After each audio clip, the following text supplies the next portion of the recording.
The Bears of Nametoko Mountain. Kenji Miyazawa.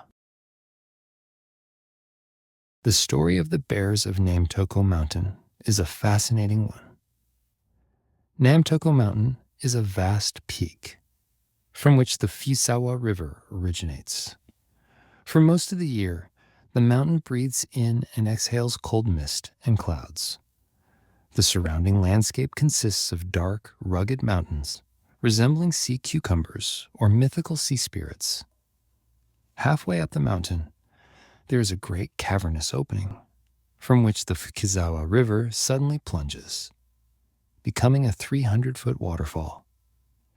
It crashes down through a dense forest of cypress and broadleaf trees, roaring as it descends. The Nakayama Highway, once a well-traveled road, has long since fallen into disuse. Now it is overgrown with butterbur and Japanese knotweed, and wooden fences have been erected to prevent stray cattle from wandering onto it. If you push through the undergrowth and travel about 3 miles along this path, you might hear the wind sweeping across the mountain's peak. If you pay close attention, you may see something strange. A long, thin, white shape moving down the mountain, trailing a misty vapor behind it. That is the Great Dasur Ataki Falls of Nametoko Mountain. Long ago, this area was teeming with bears. In truth, I have never seen Nametoko Mountain with my own eyes, nor have I ever witnessed a bear's gallbladder. What I know, I have only heard from others and imagined for myself. It is possible that some of it may be mistaken, but this is how I believe it to be. One thing is certain: the bear gallbladders of Nametoko Mountain are famous. They are said to cure stomach ailments and heal wounds. At the entrance of the lead-infused hot springs, there is an old sign that reads, "Genuine bear gallbladder from Nametoko Mountain available here." So, there is no doubt that the bears of Nametoko Mountain once roamed freely, sticking out their red tongues as they crossed the valleys, while bear cubs playfully wrestled before eventually pummeling each other with their paws. And it was the legendary bear hunter, Fuchizawa Kojuurou, who captured them all, one by one. Fuchizawa Kojuurou was a rugged, one-eyed man with a weathered, reddish-brown face. His torso was as broad as a millstone, and his hands were as large and thick as the sacred handprints said to cure illness at the Bishamon Shrine of Kitajima. In the summer, Kojuurou wore a rough cloak made from linden bark and wrapped his legs in gaiters. He carried a massive, heavy rifle, said to be of Portuguese origin, and a mountain blade like those used by the indigenous tribes. Accompanied by his strong, yellow hunting dog, he roamed the entire region, from Nametoko Mountain to Shirakizawa, from Mitsumata to Sakai's peaks, from Sarawana Forest to Shirasawa. With thick trees towering all around, following the valley felt like walking through a tunnel of deep blue-green shadows. At times, the forest would suddenly burst into a brilliant mixture of gold and green light, or the sunlight would scatter across the ground like a field of blooming flowers. Through this world, Kojuurou strode leisurely, as if pacing through his own home. His dog led the way, scrambling along cliffsides, plunging into the river, and paddling desperately through eerie, sluggish pools. When it finally clambered onto a rock on the far side, it would shake itself dry, lifting its fur, then wrinkle its nose and wait for its master. Kojuurou followed, wading through the water with slow, steady movements, parting the current like a folding screen. his steps deliberate and measured like a compass. Now, this may seem strange to say, but the bears of Nametoko Mountain liked Kojuurou. There was proof of this. Whenever he waded through the valley or walked along narrow paths overgrown with thistles, the bears would silently watch him from above. Some clung to tree branches with both paws, while others sat on the cliffs, hugging their knees, observing him with curious amusement. In fact, the bears seemed to like even Kojuurou's dog. However, despite their fondness, they didn't particularly enjoy the moment when they found themselves face to face with Kojuurou. When his dog, suddenly ablaze with fury, leapt at them like a ball of fire, and when Kojuurou himself, his eyes flashing in a strange way, raised his rifle and took aim. At those times, most bears, looking rather inconvenienced, would simply wave their paws in protest, as if declining to participate. But bears varied in temperament. The more aggressive ones would roar and rear up, lunging at Kojuurou with outstretched claws, nearly trampling his dog in their charge. Kojuurou, however, remained perfectly calm. Standing behind a tree, he would take careful aim at the white crescent mark on the bear's chest and fire. The rifle's blast echoed through the forest, and the bear would collapse with a heavy thud, thick, dark red blood gushing from its body. It would snort weakly, twitching its nose, and then, at last, it would die. Kojuurou would then lean his rifle against a tree, cautiously approach the fallen bear, and say, "You."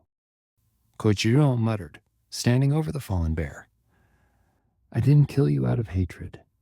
This is just my trade, the same way you had no choice but to fight back. If I could, I'd do honest work like anyone else. But there's no farmland for me, and the trees all belong to the authorities. Even if I go down to the village, no one will take me in. So I had no choice but to become a hunter. You were born a bear, and that was your fate. But this life of mine, this work, is my fate too. Listen to me. Don't be born a bear in your next life." His dog sat beside him, utterly dejected, eyes narrowed in exhaustion. That dog was the only one who had survived the year Kojuurou turned 40. That summer, a terrible outbreak of dysentery struck his household. His son and his son's wife both died.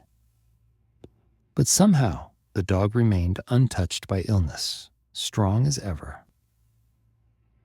Kojuurou reached into his pocket and pulled out a finely honed knife. He made a single, smooth incision, slicing the bear's hide from its jaw down its chest and belly. What came next was a scene I can't stand to recall. But one thing is certain. When Kojuurou was done, he packed the bright red bear gallbladder into a wooden cypress case, washed the blood-matted fur in the valley stream, rolled it up, slung it over his back, and, looking utterly worn out, descended the mountain. Over the years, Kojuurou began to feel as if he could understand the language of bears. One early spring, when the mountain trees were still bare, he set out with his dog, climbing up along Shirasawa. By evening, he reached a ridge leading toward Bakaizawa. There, he planned to stay overnight in a small hut he had built the previous summer. But for some reason, something completely unlike him, he took a wrong turn on the trail. Again and again, he had to descend into the valley and climb back up. His dog was exhausted. Even Kojuurou was breathing heavily, his mouth slightly twisted with strain. At last, he spotted the half-collapsed hut in the pale light of the sixth-day moon. He remembered that there was a spring nearby and began making his way down toward it. And that was when he saw them. A mother bear and her cub, no more than a year old, stood side by side. They were gazing across the valley, their posture resembling that of a person shading their eyes with a hand as they looked into the distance. In the dim moonlight, the sight of the two bears stunned Kojuurou. For a moment, he thought he saw a faint glow radiating from their bodies, like a divine aura. He stood frozen, staring at them in silence. Then the cub spoke in a soft, endearing voice. "It must be snow, Mother," the bear cub said. "Look, only that side of the valley is white. It has to be snow." The mother bear kept gazing at the distant slope, studying it intently before finally replying, "It's not snow. It couldn't have fallen only in that one spot." "But that's why it hasn't melted," the cub insisted. "No, my child," the mother bear said gently. "I walked through there just yesterday to check on the thistle buds. There was nothing white then." Kojuurou stood still, watching the scene unfold. The pale blue moonlight glided over the mountain slopes, and the area in question gleamed like a silver-plated shield. After a moment of silence, the cub spoke again. "If it's not snow, then it must be frost. That's it. It has to be frost." Tonight will surely bring frost, Kojuurou thought. Even the Igoki star near the moon is shivering so fiercely, and the moon itself looks as cold as ice. Then the mother bear said, "I understand now. That, my dear, is the blooming Hikizakura." "Hikizakura blossoms. I know those," the cub exclaimed. "No, you don't. You've never seen them before," the mother corrected. "Yes, I have. I picked some the other day," the cub protested. "No, dear. What you brought home wasn't Hikizakura. That was Kisasage." "Was it?" The cub tilted its head, pretending to be uncertain. Kojuurou felt his chest tighten. He stole one last glance at the white flowers glowing like snow in the valley, and the mother and child bathed in moonlight, standing so quietly and peacefully. Then, taking care not to make a sound, he slowly, cautiously stepped backward. The wind whispered, "Don't go, don't go." Yet Kojuurou retreated step by step, slipping back into the darkness. The faint scent of kuromoji wood drifted in the air, blending with the moonlight. This was why, despite hunting bears, Kojuurou never harbored any hatred toward them. But one summer, something strange happened. Something unlike anything before. Kojuurou was wading through a valley, splashing across the water, when he climbed onto a rock and suddenly saw a large bear directly in front of him. The bear was clinging to a tree, its back arched like a cat's as it climbed upward. Kojuurou immediately raised his rifle. His dog, ecstatic, ran to the base of the tree, circling it furiously, barking and leaping in excitement. For a brief moment, the bear hesitated. It seemed to be debating whether to lunge at Kojuurou or simply accept its fate and be shot where it was. Then, without warning, it let go of the tree with both paws and fell with a heavy thud. Kojuurou, ever vigilant, kept his rifle trained on it and cautiously stepped forward, ready to fire. But just as he approached, the bear suddenly lifted both of its paws and cried out, "What do you want from me?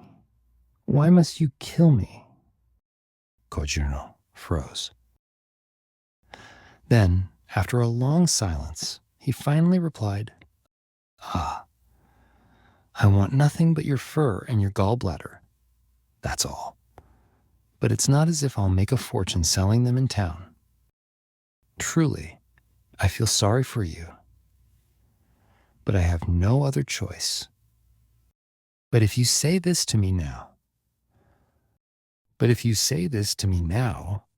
I start to think maybe I should just eat chestnuts and acorns instead. Maybe if I died from that, it wouldn't be so bad after all. Give me 2 more years, the bear pleaded. I don't mind dying. I've already accepted it. But there are still a few things I need to finish. Just wait for 2 years. When that time comes, I will die right in front of your home. You'll have my fur and my gallbladder then. I promise. Kojuurou stood frozen, deep in thought. Something about the bear's words unsettled him. Meanwhile, the bear slowly placed all 4 paws firmly on the ground and began to walk away, deliberately, unhurriedly. Kojuurou remained standing there, dazed, watching the bear move farther into the forest. The bear did not look back. It walked steadily, as if it already knew that Kojuurou would never shoot it from behind. Then, just as the bear's broad, red-black back caught a sliver of sunlight filtering through the branches, Kojuurou suddenly let out a low, pained groan. Ugh. Clutching his rifle, he turned and crossed the valley, heading home. Exactly 2 years later, on a morning when the wind had raged through the mountains all night, Kojuurou stepped outside, expecting to see fences and trees blown over. But the cypress hedge surrounding his home stood undisturbed. Instead, lying beneath it was something large and familiar. Something red-black stretched out motionless on the ground. For the past few days, he had found himself thinking about that bear. He had even begun to wonder, perhaps out of some strange anxiety, if the bear would keep its word and appear. And now his heart pounded. Stepping closer, he saw the bear, the same one from 2 years ago. It lay there lifeless, blood pooling from its mouth. Kojuurou instinctively pressed his hands together in prayer. It was a morning in January. As Kojuurou was about to leave the house, he said something he had never said before. Old woman, I must be getting on in years. For the first time in my life, I feel reluctant to step into the cold water this morning. His mother, who was 90 years old, sat on the veranda spinning thread in the sunlight. At his words, she lifted her nearly blind eyes and looked at him. Her expression wavered between a smile and tears. Kojuurou tightened the straps of his straw sandals, heaved himself up with effort, and stepped outside. His grandchildren peeked out from the stable, one after another, calling out to him with bright laughter. "Grandpa, hurry up and go." Kojuurou looked up at the cloudless, smooth blue sky. Then, turning to his grandchildren, he said, "I'm off then." And with that, he set out, climbing over the crisp, white snow toward Fuchizawa. His dog ran ahead, panting heavily, its red tongue hanging out. It would sprint forward, pause, then sprint again. Before long, Kojuurou's figure disappeared beyond the hill, and the children returned to their play, twisting wads of millet straw into cords. Kojuurou followed the bank of Fuchizawa upstream. The water shimmered in deep blue pools, sometimes freezing over like sheets of glass. Icicles hung in long beaded chains, countless in number. From the slopes on either side, clusters of bright red and yellow danberries peeked out, dotting the winter landscape like blossoms in bloom. As he walked, he watched his own shadow, and that of his dog flicker in the sunlight, moving alongside the deep indigo shadows of the birch trunks cast against the snow.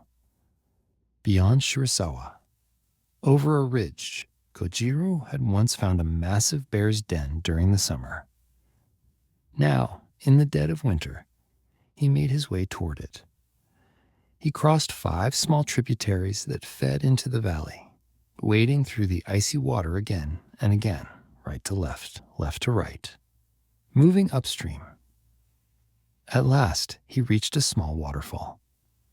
Just below it, he began climbing toward Nagi. The snow was blinding, burning so brightly in the sunlight that it felt as if it were on fire. His eyes took on a deep purple haze, as though he were looking through tinted glasses. His dog, refusing to be outdone, scrambled up the steep slope, nearly slipping several times but biting into the snow to keep its footing.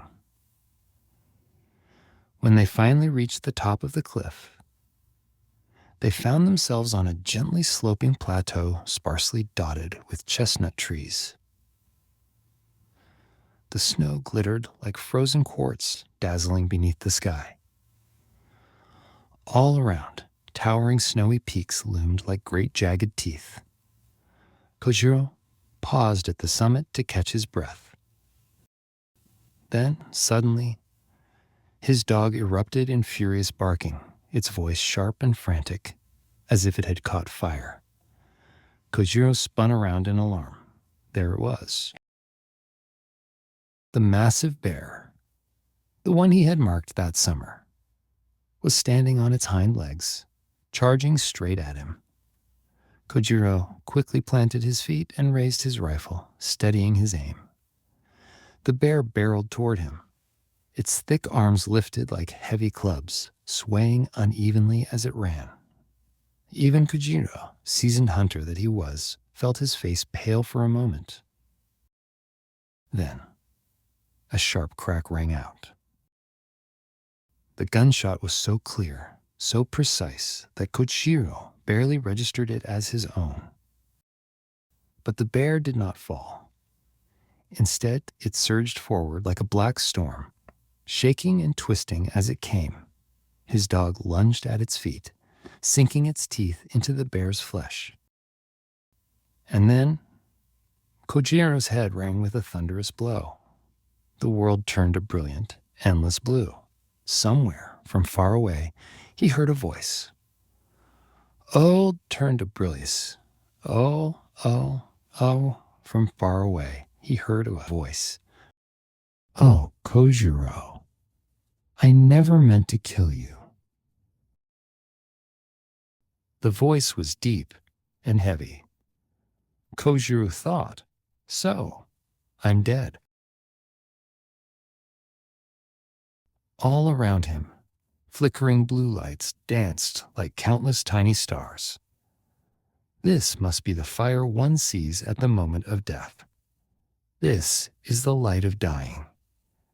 Bears, forgive me. That was the last thought Kojuurou had. What he felt after that, I cannot say. 3 nights later, the moon, round and cold as a frozen sphere, hung high in the sky. The snow shone with a pale blue radiance. The water in the valley glowed faintly, like phosphorescence in the dark. The stars of the Pleiades and Orion flickered green and orange, pulsing as if they were breathing. And there, on the plateau surrounded by chestnut trees and snow-covered peaks, a great circle of black figures had gathered. They sat in solemn silence, their dark shapes casting long shadows on the snow. Like worshippers in prayer, they lay prostrate, unmoving, as if frozen in time. And in the center of that sacred stillness, high upon the snowy ridge, sat the lifeless body of Kojuurou. His corpse, half reclining, was eerily serene. In the moonlight, his frozen face looked almost as if he were still alive. Perhaps it was just an illusion, but he seemed to be smiling, The black figures did not move, not when Orion reached the center of the sky, not even when it began to sink westward. They remained still, like ancient fossils, bound in silence beneath the frozen stars.